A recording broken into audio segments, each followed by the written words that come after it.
வணக்கம் நண்பர்களே. இன்றைக்கி நம்ம ஒரு 30 நாள் சேலஞ்ச் ஒன்று ஆரம்பிக்க போகிறோம்.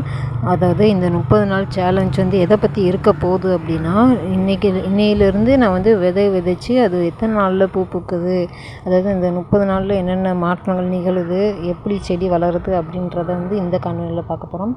இன்றைக்கி நான் குண்டு வத்தல் விதை முளைக்க போட்டிருக்கேன்.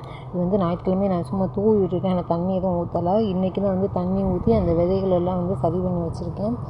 விதைகள் ஓரளவுக்கு அங்கங்கே தூவி விட்டு இப்போதான் தண்ணியை லைட்டாக மேலே தெளித்து மட்டும் விட்டுட்டு, இருக்கிற மண் மேலே இருந்த மண்ணும் இல்லை, அந்த இருக்கிற மண்ணை தான் போட்டு அப்படி நான் தூவி மூடி வச்சுருக்கேன். அடுத்து இது மல்லி விதைகள், அதாவது மசாலா அரைக்கிறதுக்காக நம்ம மல்லி எடுத்து வச்சுருந்தாங்க. அதில் கொஞ்சம் எடுத்துகிட்டு நம்ம போட்டு வைப்போன்ட்டு நான் விதைச்சி விட்ருக்கேன். இதில் ஆல்ரெடி நான் தண்ணி ஊற்றிருக்கேன். அதனால் நான் மேலே விதைகளை மட்டும் போட்டுட்டு மூடி வச்சிட்டேன். இன்றைக்கி டே 1 விதைகள் எல்லாம் விதைச்சாச்சு. அடுத்து டே 2 என்னன்னு பார்ப்போம்.